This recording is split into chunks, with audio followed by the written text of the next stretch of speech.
Q-Day is coming, the moment quantum computers can break today's cryptography. What does that mean for your bitcoins and your client data?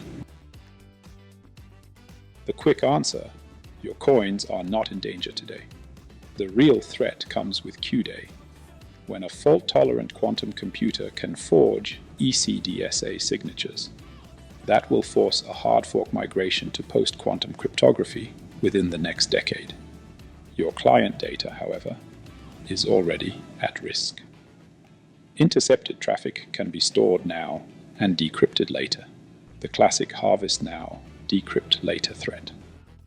To understand these risks, we first need a quick look at how cryptography works today: symmetric encryption, asymmetric keys, and hash functions. Once we have that foundation, we will come back to Q-Day, PQC, and the actions needed now. Welcome to video 11 in our quantum series. Earlier, we built concrete finance use cases such as QAOA for portfolio optimization, quantum Monte Carlo for option pricing, and quantum machine learning for fraud detection. Then we stepped back to map the quantum technology roadmap to corporate strategy. Today we connect that roadmap to post-quantum cryptography. We will review how cryptography works in practice, including symmetric methods, asymmetric methods, and cryptographic hashes. We will walk through real flows such as TLS on the web and Bitcoin transactions, examine the impact of Q-Day, assess the direction of regulators, and outline practical steps you can already start today. To put Q-Day and post-quantum cryptography into context, let us first build a rough understanding of how secure communication is achieved today. Let us begin with an example. Alice owns a small shop. She is really busy. On the way to the airport, she writes a message on her phone to Bob, her accountant. Please pay the weekly bonus tomorrow. Maria 450, Jamal 400, Sam 350. She sends it by SMS, which is not end-to-end encrypted. Think of it like a postcard. Anyone along the path can read it. Bob receives the message and plans to act. But wait, was SMS really a good idea? Could someone else have read it since it was not end-to-end encrypted? If someone intercepted it, could they have altered the names or the amounts in transit? And how can Bob be sure the message was really sent by Alice and not by someone else? He cannot. Confidentiality. Could others read the message? Integrity. Is the received message the same as the one Alice sent? Authenticity. Did this message really come from Alice? These three challenges are exactly what the science of cryptology is designed to address. Cryptology is the overall science of secure communication. It is about how to protect information and at the same time how to test whether those protections hold. Cryptology has two branches. Cryptography builds the protections. It creates codes to keep messages confidential, authentic, and intact. Cryptanalysis tries to break those protections. Researchers and security professionals use it to find weaknesses, but the same methods are also used by criminals to steal or manipulate data. Cryptography itself works through three main methods: symmetric cryptography, asymmetric cryptography, and cryptographic hash functions. Together, these methods allow us to ensure confidentiality, integrity, and authenticity. Let's begin with symmetric cryptography, where both sides use the same secret key. It is called symmetric as for encryption and decryption, the same key is used. Alice and Bob both use the same shared secret key. Alice encrypts her plain message with the key, producing ciphertext. Bob uses the same key to decrypt it back into plain text.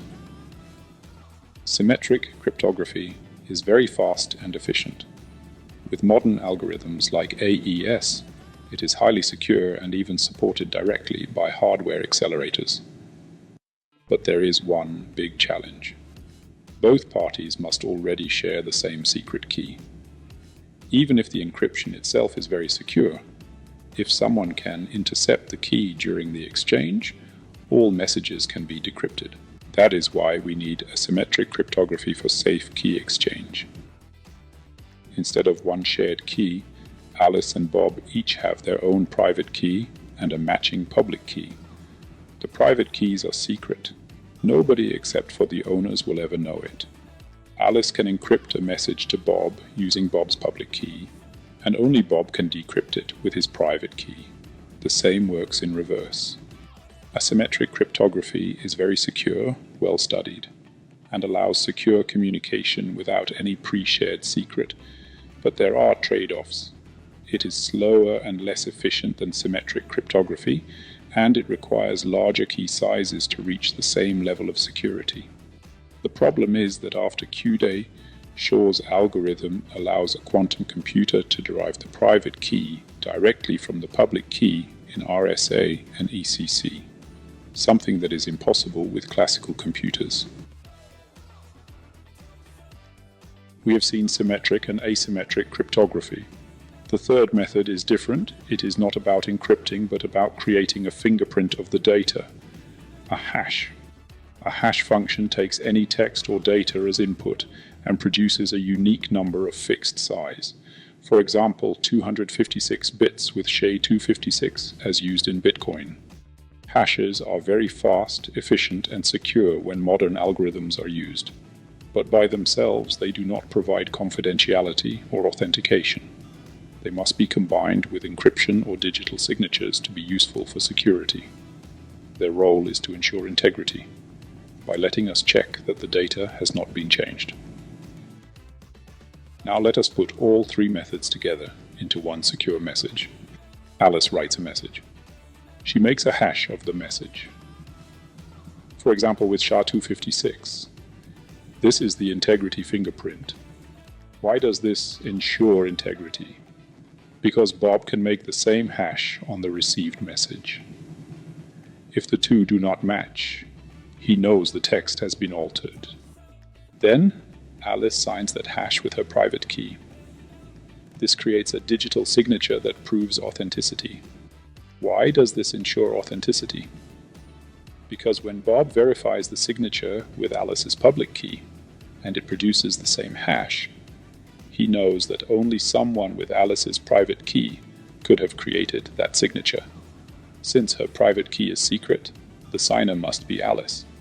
Then, Alice encrypts the package, message plus signature, with Bob's public key. This gives confidentiality. Why does this provide confidentiality? Because only Bob's private key can decrypt something encrypted with Bob's public key. And only Bob has that private key. Alice sends the encrypted package to Bob. The package travels. Outsiders see only ciphertext. Bob receives the encrypted package. He decrypts it with his private key. Now he has the message and Alice's signature. He computes his own hash of the received message. He verifies the signature with Alice's public key, checking that her signed hash matches his. If the hashes match and the signature verifies, Bob knows three things.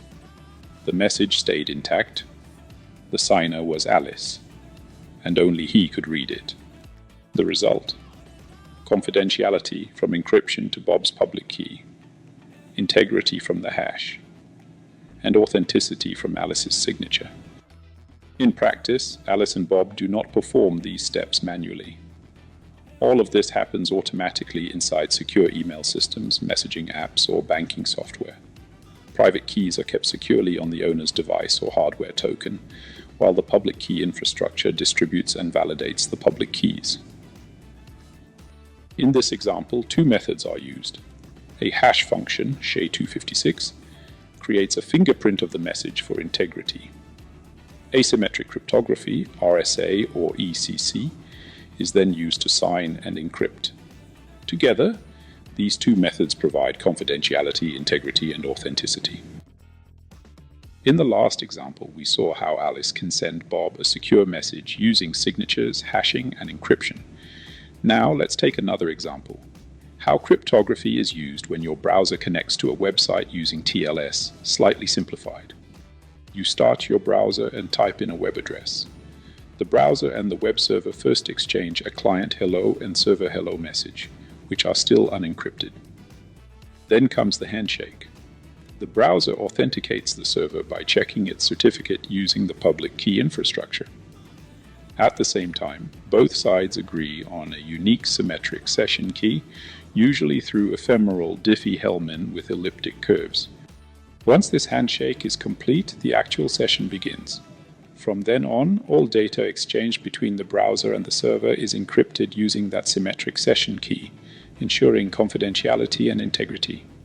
In this browser example, three methods are used together. ECDHE, which is elliptic curve.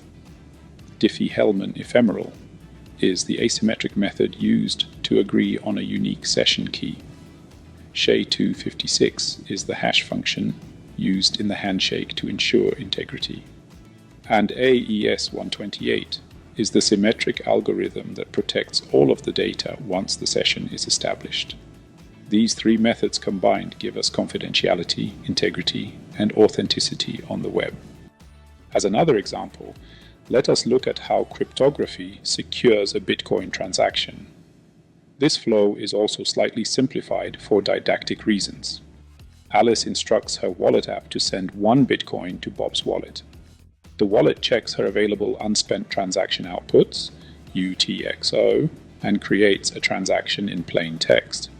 It then computes a cryptographic hash of the transaction data and signs that hash with Alice's private key. Finally, the wallet sends both the plain text transaction and the digital signature to the network. When Alice's transaction reaches the Bitcoin network, every node that receives it starts to check its validity step by step. Step 1. Authenticity.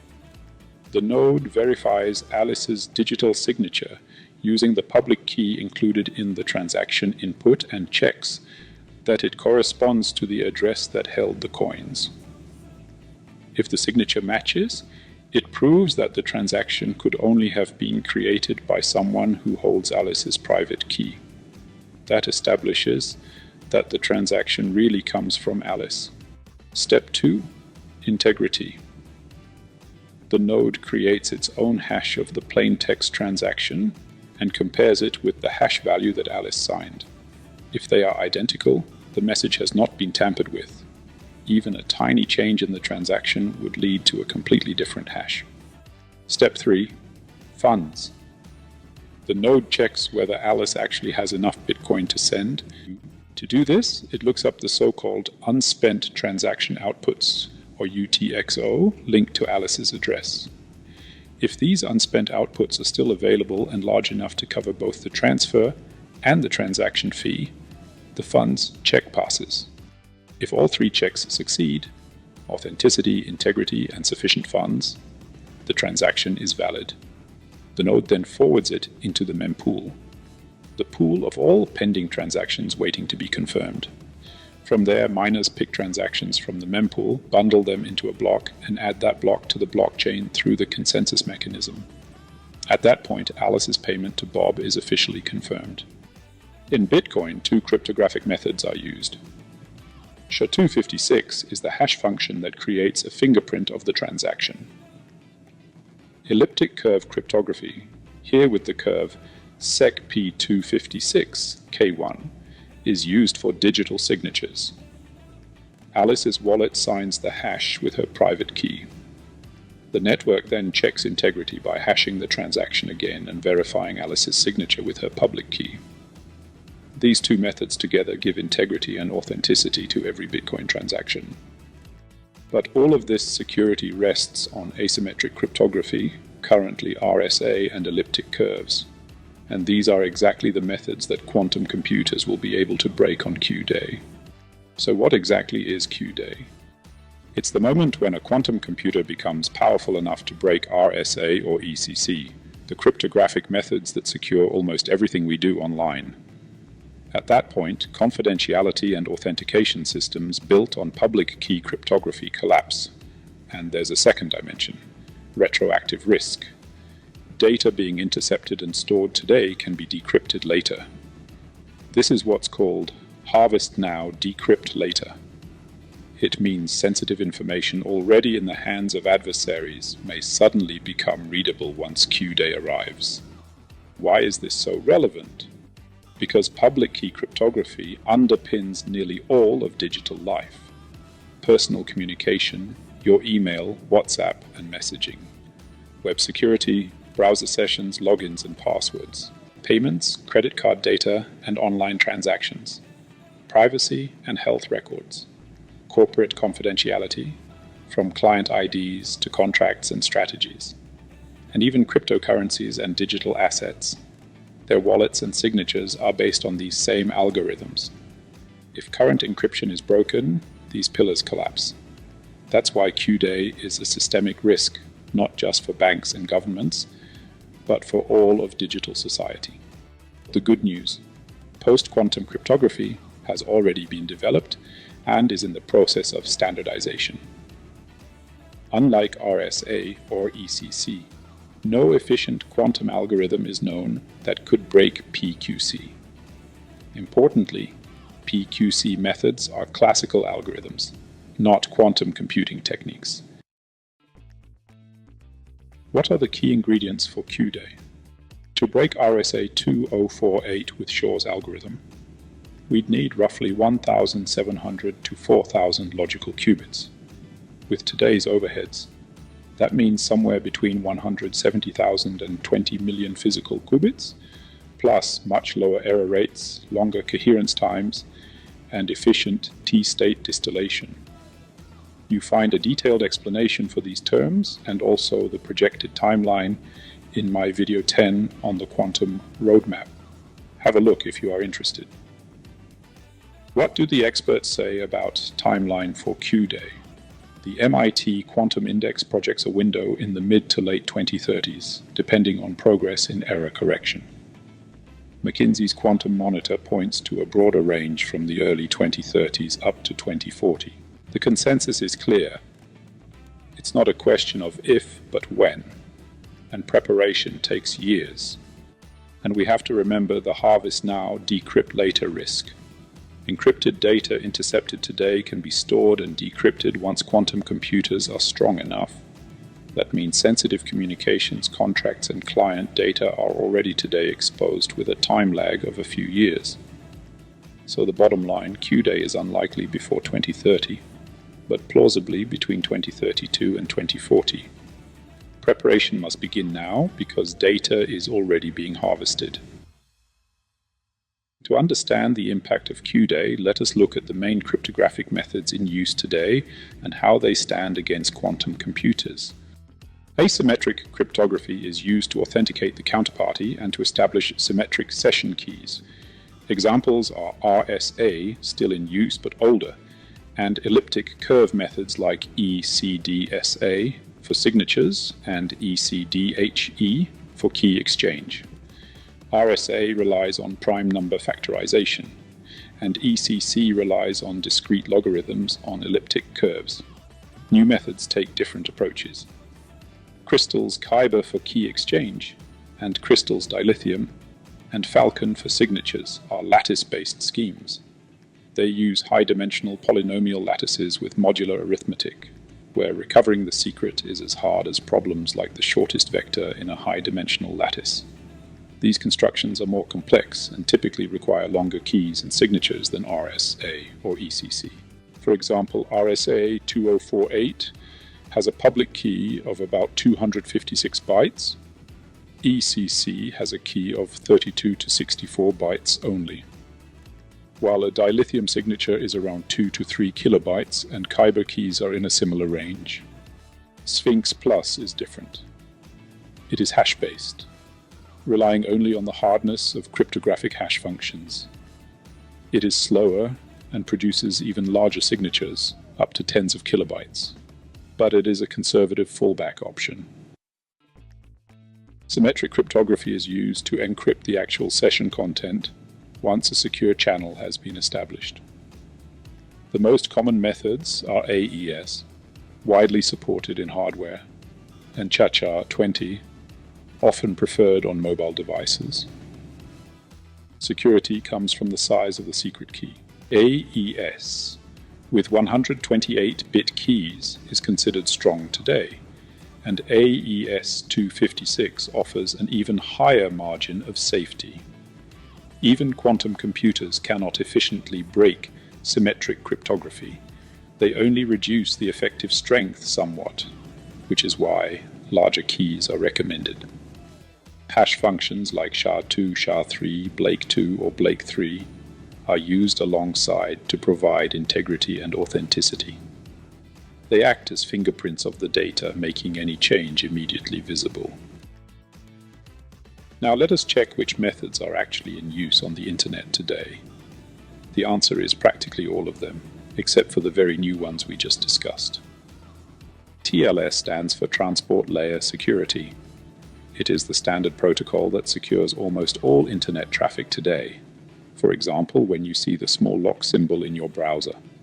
TLS is the successor of SSL and is used whenever data must be exchanged confidentially between a client and a server. In TLS, asymmetric cryptography such as RSA or elliptic curves is used in the handshake to authenticate the server and to agree on a session key.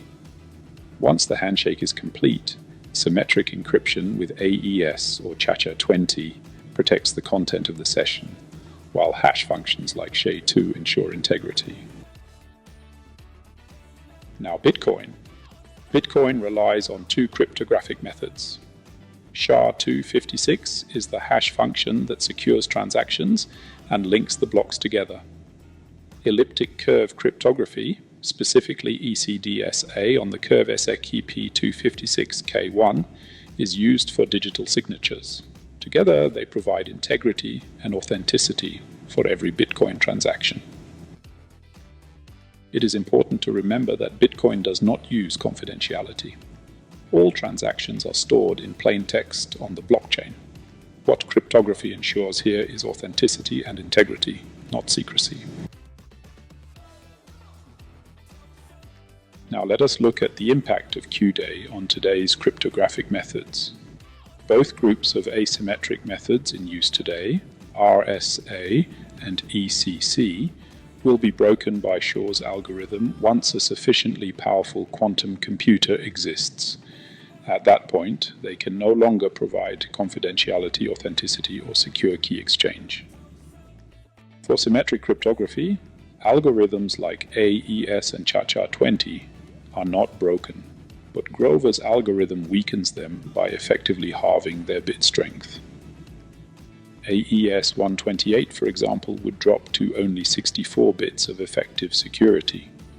That is why AES 256 is recommended going forward. For hash functions such as SHA-2, SHA-3, Blake2, and Blake3, Grover's algorithm also halves their strength. The only algorithms that remain completely unaffected are the new post-quantum schemes, such as Kyber and dilithium, which are designed specifically to resist quantum attacks. Let us now look at what post-quantum cryptography recommends for each of these methods. For asymmetric cryptography, RSA and ECC-based algorithms need to be phased out. They are not safe once quantum computers reach the necessary scale. Instead, we need to move to new post-quantum schemes such as Kyber for key exchange and dilithium or Falcon for signatures.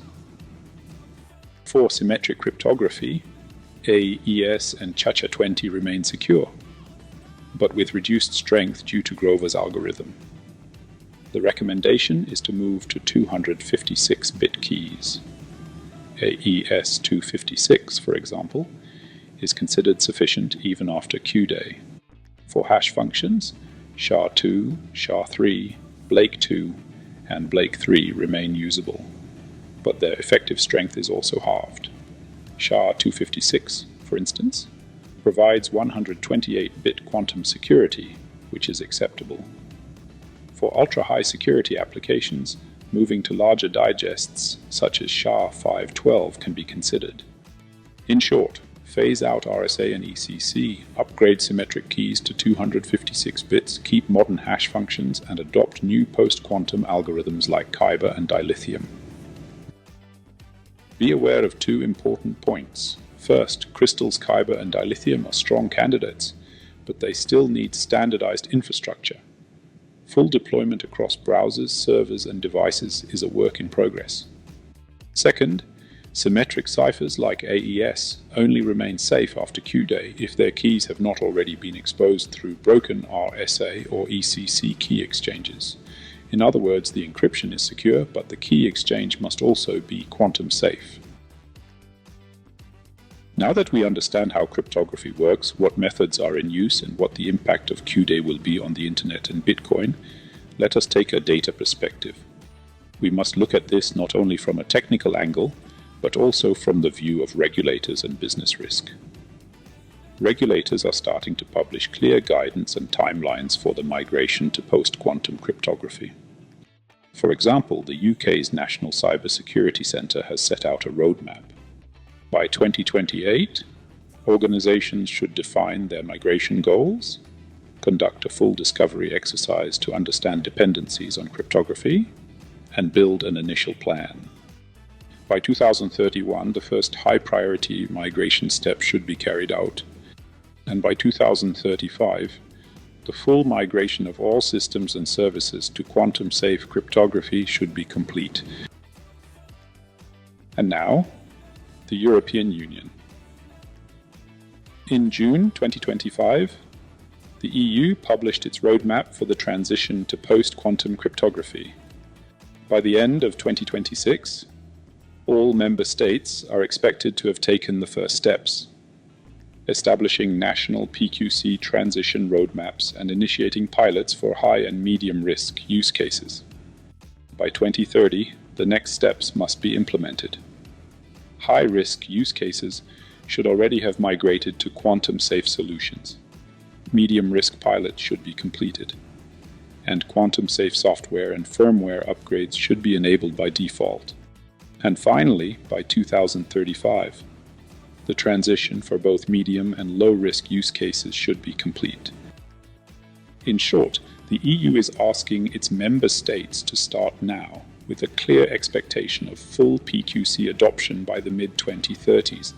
The UK and EU differ in details, but the message is the same. Both expect full migration to post-quantum cryptography to be completed by around 2035. Now let's take a risk perspective. The key driver is harvest now, decrypt later. Any encrypted data intercepted today could be decrypted in the future once quantum attacks become practical.